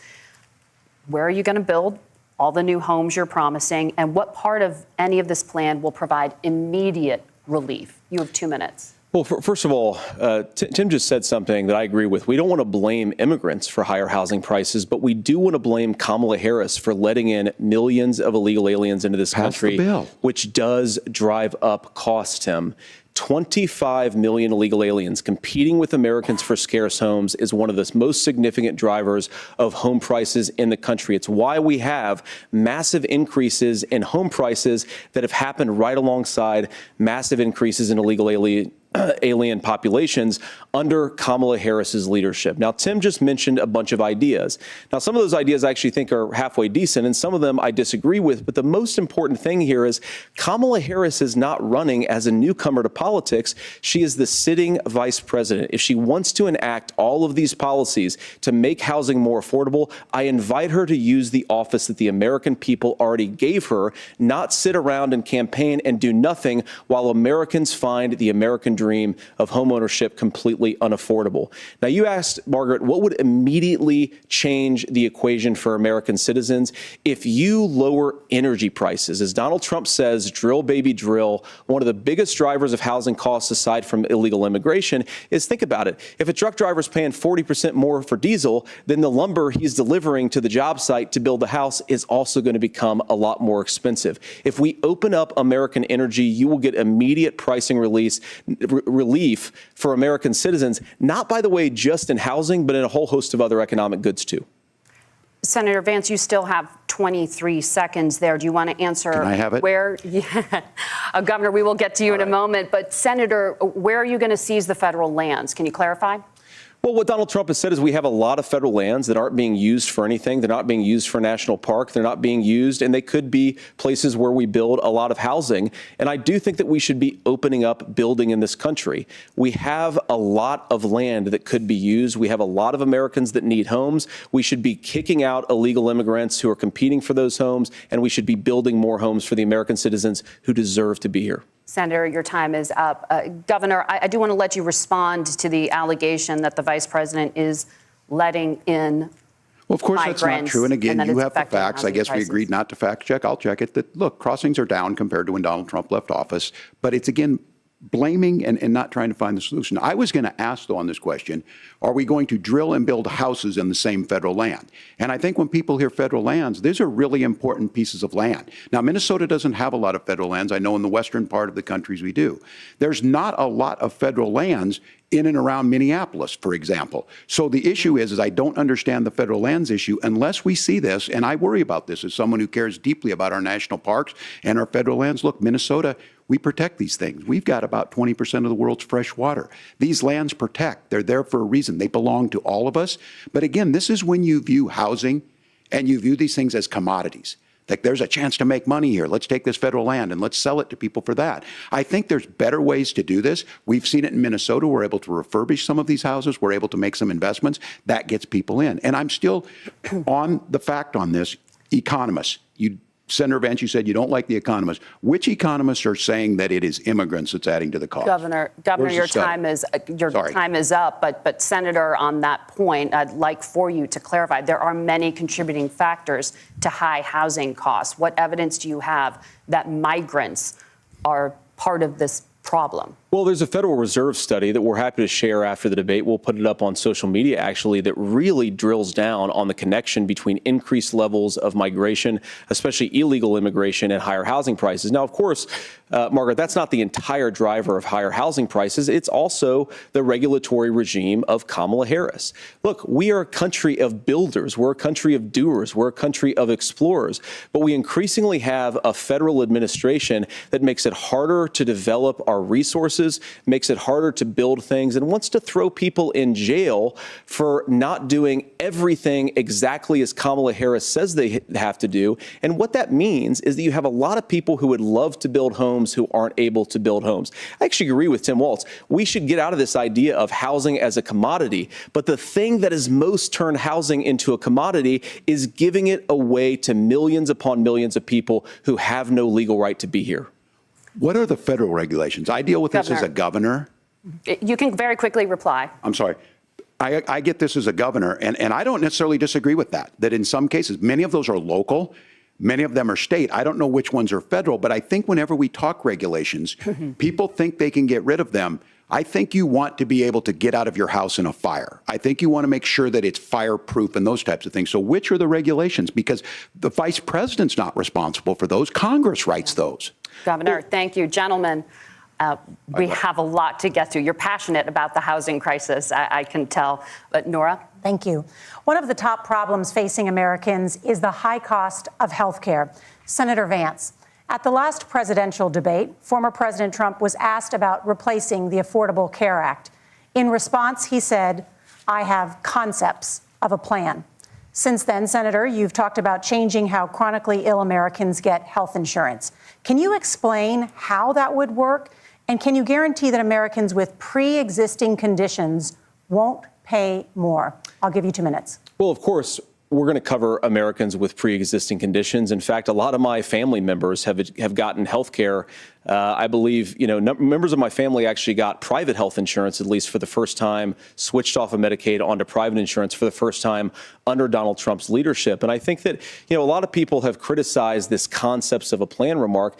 Look, it's very simple common sense. I think as Tim Walz knows from 12 years in Congress, you're not going to propose a 900-page bill standing on a debate stage. It would bore everybody to tears, and it wouldn't actually mean anything because part of this is the give and take of bipartisan negotiation. Now, when Donald Trump was actually president, and again, he has a record to be proud of, prescription drugs fell in 2018 for the first time in a very long time. Under Kamala Harris's leadership, prescription drugs are up about 7%. Under Donald Trump's entire 4 years, they were up about 1.5%. He introduced pricing transparency. Think about healthcare. You go into a hospital, you try to buy something, and nobody knows what it actually costs. That price transparency will actually give American consumers a little bit more choice and will also drive down costs. And we talked about, the reinsurance regulations is what I was talking about. Look, Donald Trump has said that if we allow states to experiment a little bit on how to cover both the chronically ill but the non-chronically ill, it's not just a plan. He actually implemented some of these regulations when he was president of the United States. And I think you can make a really good argument that it salvaged Obamacare, which was doing disastrously until Donald Trump came along. And I think this is an important point about President Trump. Of course, you don't have to agree with everything that President Trump has ever said or ever done. But when Obamacare was crushing under the weight of its own regulatory burden and healthcare costs, Donald Trump could have destroyed the program. Instead, he worked in a bipartisan way to ensure that Americans had access to affordable care. It's not perfect, of course, and there's so much more that we can do. But I think that Donald Trump has earned the right to put in place some better health care policies. He's earned it because he did it successfully the first time. Governor?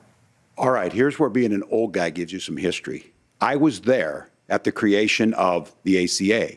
And the reason it was so important is I come from a major healthcare state, home of the Mayo Clinic, home to Medical Alley, 3M, Medtronic, all of those. We understand healthcare. It's why we're ranked first on affordability and accessibility and quality of healthcare.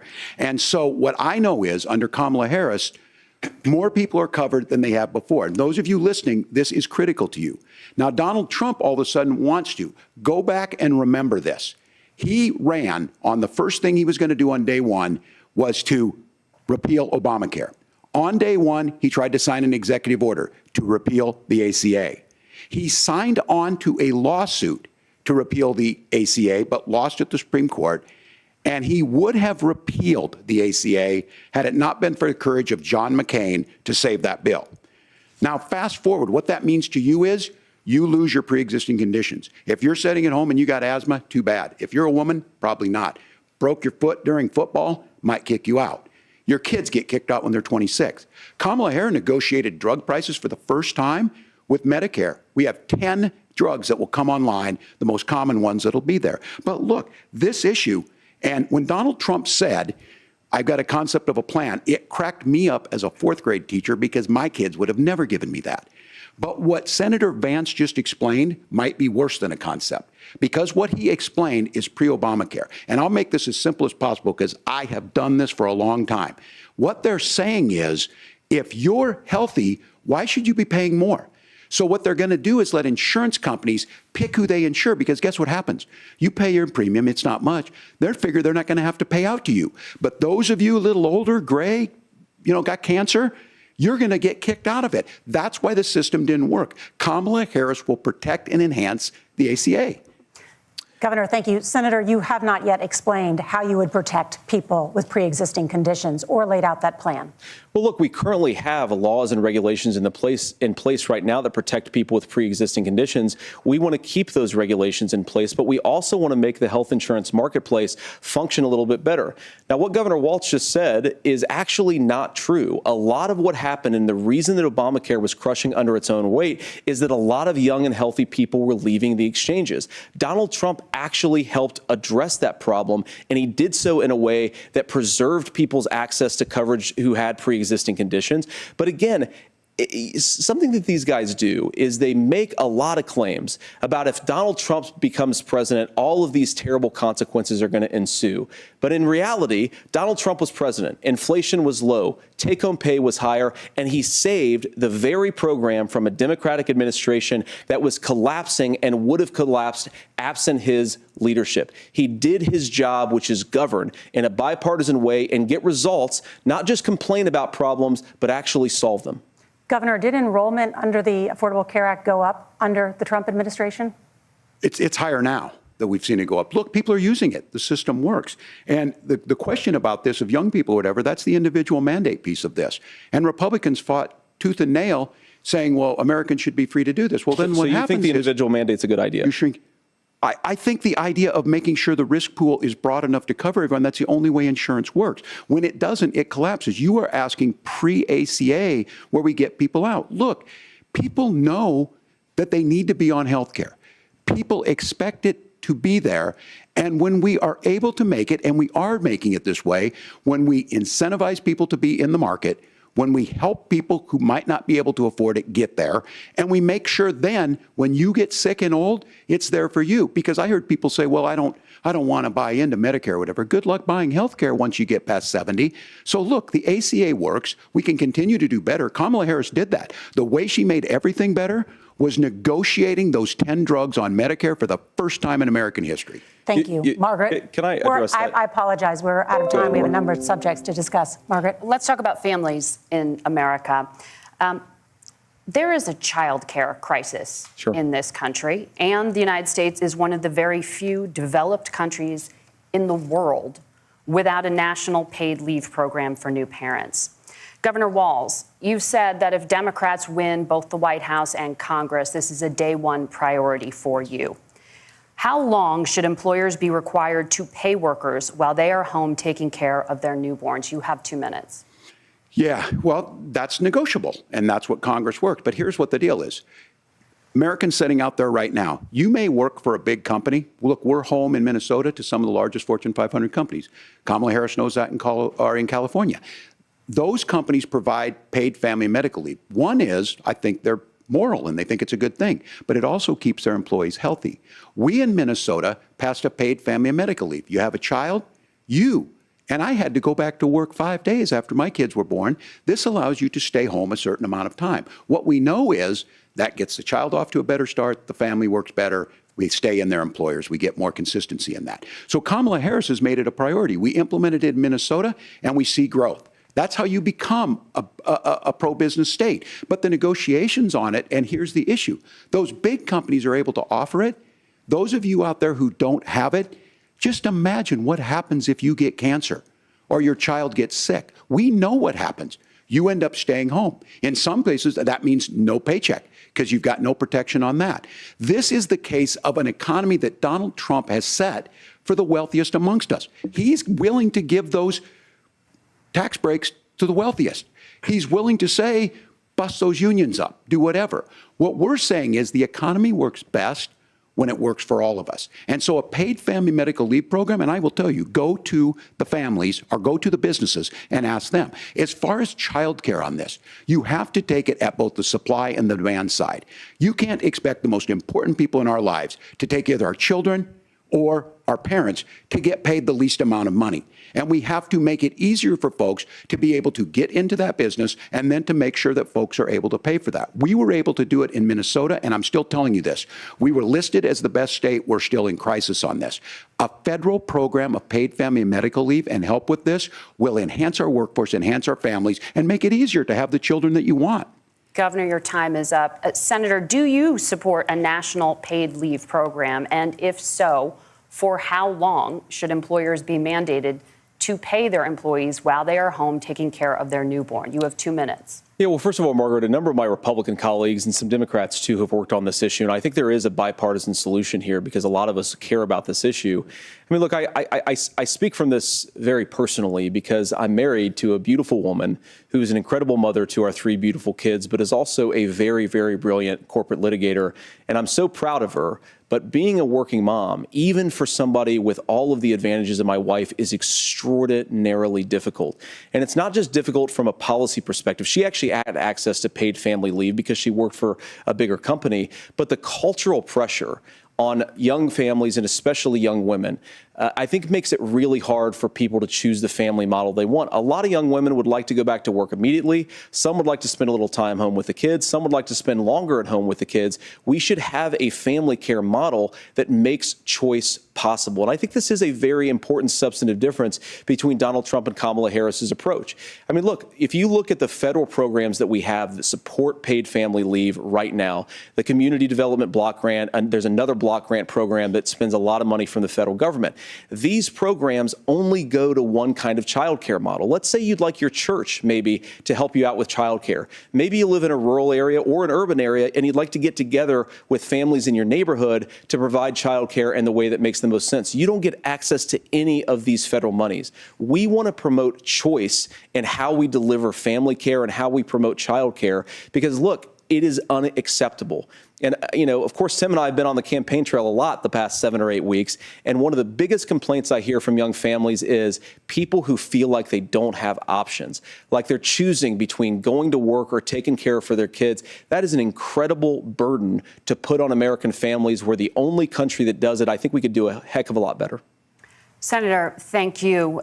You have also said, Senator Vance, many things about the American family. The Federal Reserve says parents will spend nearly as much on child care as they do on housing each month. So I want to get your thoughts on this. President Trump recently said, as much as child care is talked about as being expensive, it's relatively speaking not very expensive compared to the kinds of numbers we'll be taking in. Is President Trump committed to the $5,000 per child tax credit that you have described? You have 1 minute. Well, what President Trump said, Margaret, I just want to defend my running mate here a little bit, is that we're going to be taking in a lot of money by penalizing companies for shipping jobs overseas and penalizing countries who employ slave laborers and then ship their products back into our country and undercut the wages of American workers. It's the heart of the Donald Trump economic plan. Cut taxes for American workers and American families. Cut taxes for businesses that are hiring and building companies in the United States of America, but penalize companies and countries that are shipping jobs overseas. That's the heart of the economic proposal.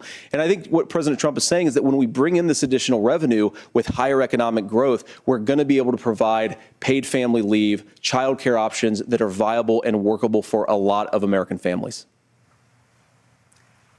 Can you clarify how that will solve the child care shortage? Well, because as Tim said, a lot of the child care shortage is we just don't have enough resources going into the multiple people who could be providing family care options. And we're going to have to, unfortunately, look, we're going to have to spend more money. We're going to have to induce more people to want to provide child care options for American families, because the reason it's so expensive right now is because you've got way too few people providing this very essential service. Thank you, Senator. Governor Walz, your ticket also has some child care tax credit proposals. Do you think Congress will agree to the $6,000 credit for newborns and $3,000 credit for children over the age of 6, as your campaign has promised? Is that realistic? Well, if these members of Congress are listening to anybody, I can tell you, and this is the biggest issue. Everybody listening tonight knows. I mean, I'm sure they were shocked to hear it's not that expensive. And let's be clear, whether it's $5,000 or $6,000, that pays you about 3 or 4 months. Let's be clear of where we're at on this. It's because we got out of an imbalance on this. We thought we were going to get by not paying people. I don't think Senator Vance and I are that far apart. I'm not opposed to what he's talking about on options. We've done scholarships types of things. I think we need to be open to making the case. But the issue here is, the question you asked is, you're not going to pay for it with these tariffs. That's just adding another $4,000 on the family and taking less. So not only do they not get the money to pay for that, they're $4,000 in the hole. That's Wharton School. That's his alma mater. And so I think the issue here is, those members of Congress, I can't believe they're not. When I go to businesses, sure, they'll talk about taxes sometime, but they will lead with childcare and they will lead with housing, because we know the problem is, especially in a state like Minnesota, we need more workers because our economy's growing, but we need the workforce. Governor, thank you. We need to move on. Nora? Let's talk about the state of democracy, the top issue for Americans after the economy and inflation. After the 2020 election, President Trump's campaign and others filed 62 lawsuits contesting the results. Judges, including those appointed by President Trump and other Republican presidents, looked at the evidence and said there was no widespread fraud. The governors of every state in the nation, Republicans and Democrats, certified the 2020 election results and sent a legal slate of electors to Congress for January 6th. Senator Vance, you have said you would not have certified the last presidential election and would have asked the states to submit alternative electors. That has been called unconstitutional and illegal. Would you again seek to challenge this year's election results, even if every governor certifies the results? I'll give you 2 minutes. Well, Nora, first of all, I think that we're focused on the future. We need to figure out how to solve the inflation crisis caused by Kamala Harris's policies, make housing affordable, make groceries affordable, and that's what we're focused on. But I want to answer your question because you did ask it. Look, what President Trump has said is that there were problems in 2020, and my own belief is that we should fight about those issues, debate those issues peacefully in the public square, and that's all I've said, and that's all that Donald Trump has said. Remember, he said that on January the 6th, the protesters ought to protest peacefully. And on January the 20th, what happened? Joe Biden became the president. Donald Trump left the White House. And now, of course, unfortunately, we have all of the negative policies that have come from the Harris-Biden administration. I believe that we actually do have a threat to democracy in this country, but unfortunately, it's not the threat to democracy that Kamala Harris and Tim Walz want to talk about. It is the threat of censorship. It's Americans casting aside lifelong friendships because of disagreements over politics. It's big technology companies silencing their fellow citizens. And it's Kamala Harris saying that rather than debate and persuade her fellow Americans, she'd like to censor people who engage in misinformation. I think that is a much bigger threat to democracy than anything that we've seen in this country in the last 4 years, in the last 40 years. Now, I'm really proud, especially given that I was raised by 2 lifelong blue-collar Democrats, to have the endorsement of Bobby Kennedy Jr. and Tulsi Gabbard, lifelong leaders in the Democratic coalition. And of course, they don't agree with me and Donald Trump on every issue. We don't have to agree on every issue, but we're united behind a basic American First Amendment principle that we ought to debate our differences. We ought to argue about them. We ought to try to persuade our fellow Americans. Kamala Harris is engaged in censorship at an industrial scale. She did it during COVID. She's done it over a number of other issues. And that, to me, is a much bigger threat to democracy than what Donald Trump said when he said that protesters should peacefully protest on January the 6th. Governor? Well, I've enjoyed tonight's debate, and I think there was a lot of commonality here. And I'm sympathetic to misspeaking on things, and I think I might have with the senator. Me too, man. There's one though that this one is troubling to me, and I say that because I think we need to tell the story. Donald Trump refused to acknowledge this, and the fact is that I don't think we can be the frog in the pot and let the boiling water go up. He was very clear. I mean, he lost this election, and he said he didn't. 140 police officers were beaten at the Capitol that day. Some with the American flag, several later died. And it wasn't just in there. In Minnesota, a group gathered on the state capitol grounds in St. Paul and said, we're marching to the governor's residence and there may be casualties. The only person there was my son and his dog, who was rushed out crying by state police. That issue, and Mike Pence standing there as they were chanting, hang Mike Pence. Mike Pence made the right decision. So, Senator, it was adjudicated over and over and over. I worked with kids long enough to know, and I said as a football coach, sometimes you really want to win, but the democracy is bigger than winning an election. You shake hands, and then you try and do everything you can to help the other side win. That's what was at stake here. Now, the thing I'm most concerned about is the idea that imprisoning your political opponents, already laying the groundwork for people not accepting this. And a president's words matter. A president's words matter. People hear that. So I think this issue of settling our differences at the ballot box, shaking hands when we lose, being honest about it, but to deny what happened on January 6th, the first time in American history that a president or anyone tried to overturn a fair election and the peaceful transfer of power. And here we are 4 years later in the same boat. I will tell you this, that when this is over, we need to shake hands this election, and the winner needs to be the winner. This has got to stop. It's tearing our country apart. Margaret? Senator Vance, did you want to respond to that? Yeah, well, look, Tim, first of all, it's really rich for Democratic leaders to say that Donald Trump is a unique threat to democracy when he peacefully gave over power on January the 20th, as we have done for 250 years in this country. We are going to shake hands after this debate and after this election. And of course, I hope that we win, and I think we're going to win. But if Tim Walz is the next vice president, he'll have my prayers, he'll have my best wishes, and he'll have my help whenever he wants it. But we have to remember that for years in this country, Democrats protested the results of elections. Hillary Clinton in 2016 said that Donald Trump had the election stolen by Vladimir Putin because the Russians bought like $500,000 worth of Facebook ads. This has been going on for a long time. And if we want to say that we need to respect the results of the election, I'm on board. But if we want to say, as Tim Walz is saying, that this is just a problem that Republicans have had, I don't buy that. Governor. January 6th was not Facebook ads. And I think a revisionist history on this. Look, I don't understand how we got to this point. But the issue was that happened. Donald Trump can do it. And all of us say there's no place for this. It has massive repercussions.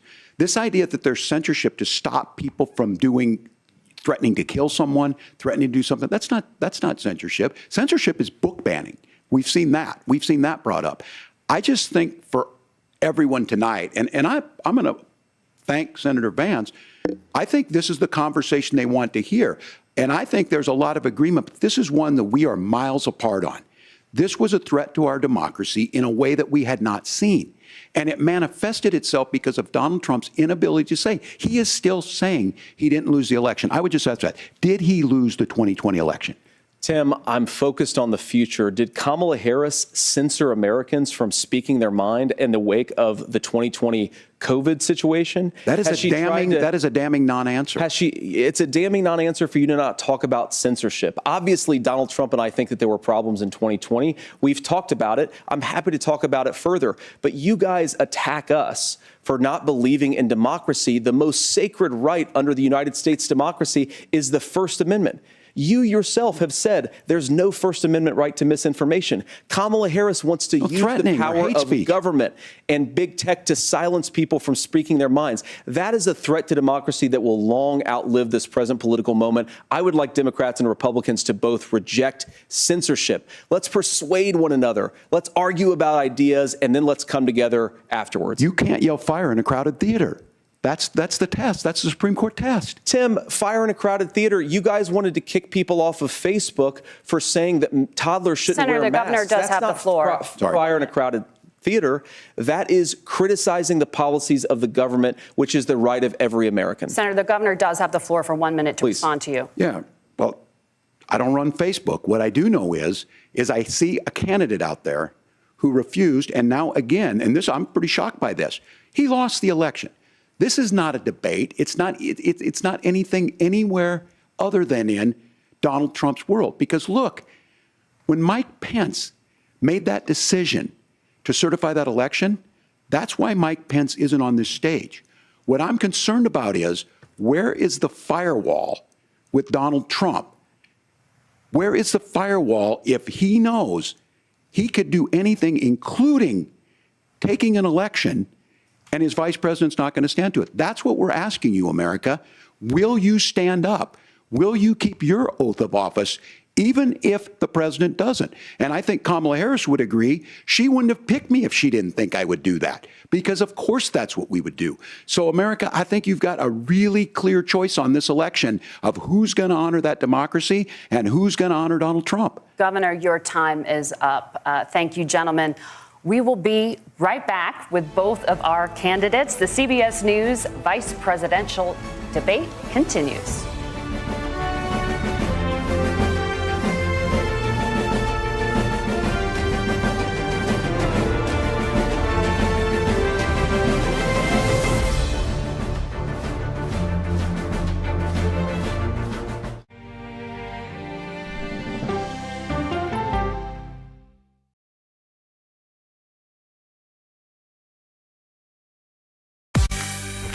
On our places, bright, shiny faces. When you wake up in the morning, we want to be your go-to team. Nate has one of the quickest minds I've ever seen. Tony has a way of making people feel comfortable. Gail has this unbelievable knack to ask the question that you're asking at home. I've been told I could talk to a tree, and that's pretty much true. I don't go to work in the morning. I go for coffee with my two good friends, and we talk about the world. Your morning routine just got better. CBS Mornings, weekdays at 7.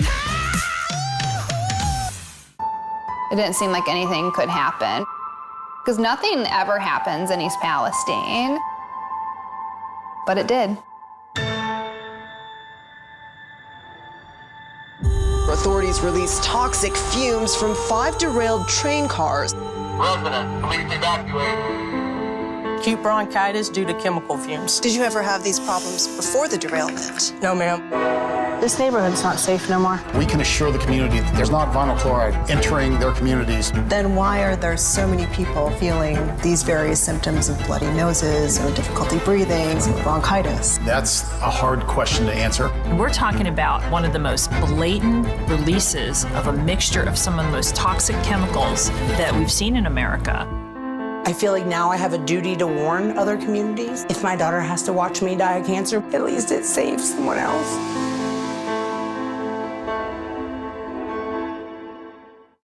This case. It's like a screenplay, something straight out of Hollywood. But it's not fiction. It's 48 hours. Human remains found this week. 4 families shattered.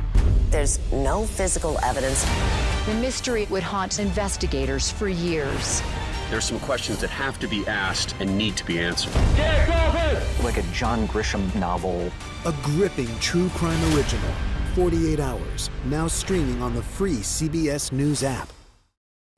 Stories that inform. Or you can be really old at 60, and you can be really young at 85. Inspire. How do we unlock the power within ourselves to be who we want to be? And brighten your day. The best part of fame is making people feel good. Always send the people home happy. Make every day a little more like Sunday morning. Here comes the sun. Stream now on the free CBS News app.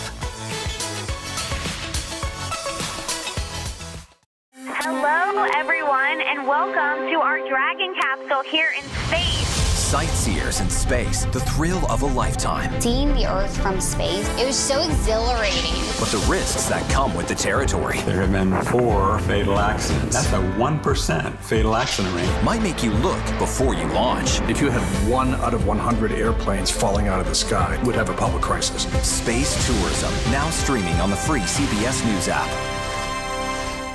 She's the first black woman on the Supreme Court, and she's determined she won't be the last. My parents had raised me to believe that I could do anything I wanted to do. Justice Ketanji Brown Jackson on Person to Person. It's like a screenplay, something straight out of Hollywood. Human remains found this week. There's some questions that have to be asked and need to be answered. A gripping true crime original, 48 Hours, now streaming on the free CBS News app. Superstar approaching, superstar approaching. I can see clearly now that the rain is gone. That's right. Look at his outfit. Give me some love, baby. Up top. It's gonna be a bright, sunshiny day. All right.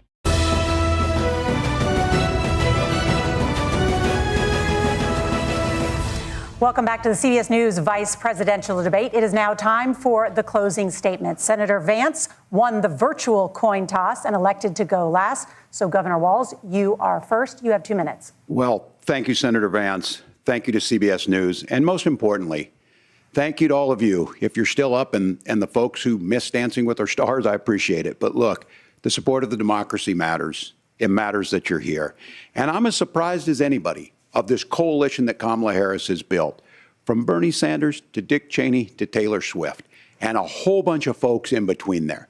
And they don't all agree on everything, but they are truly optimistic people. They believe in a positive future of this country and one where our politics can be better than it is. And I have to tell you, that better than it is the sense of optimism that there can be an opportunity economy that works for everyone, not just to get by, but to get ahead. And the idea that freedom really means something. Not the freedom of government to be in your bedroom or exam room, but the freedom for you to make choices about yourself. Now, look, we all know who Donald Trump is. He's told us, and as Maya Angelou said, believe him when he told you that. His first inaugural address talked about American carnage. And then he spent 4 years trying to maybe do that.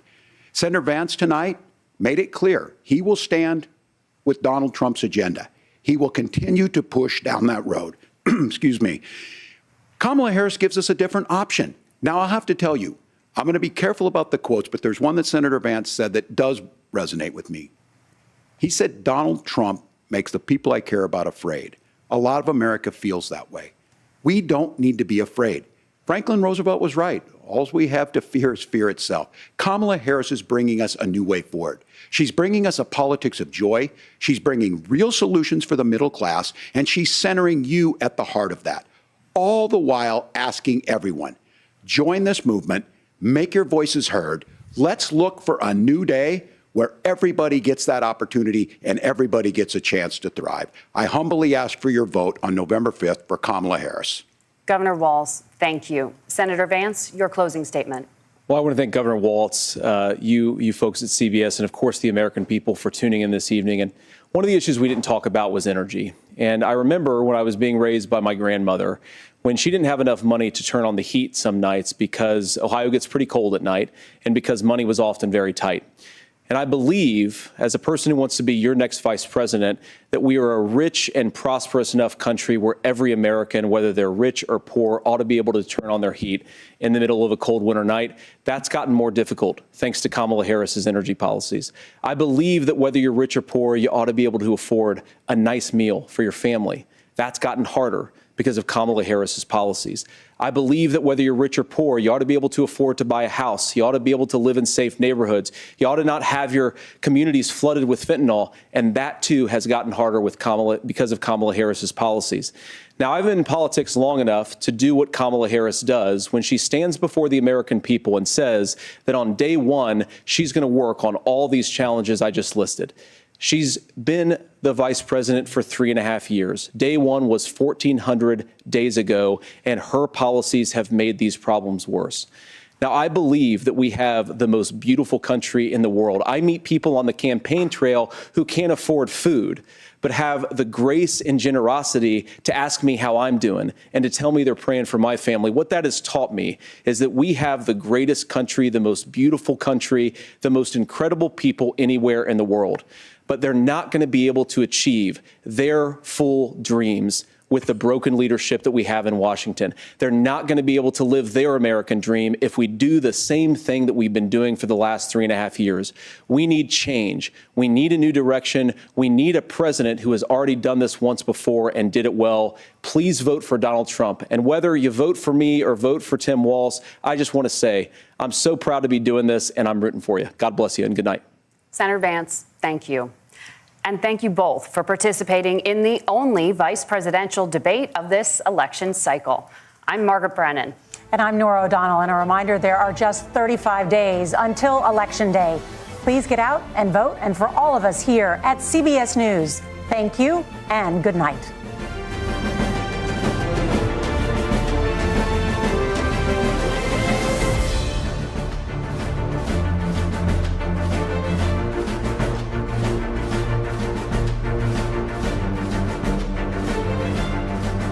The first and only vice presidential debate.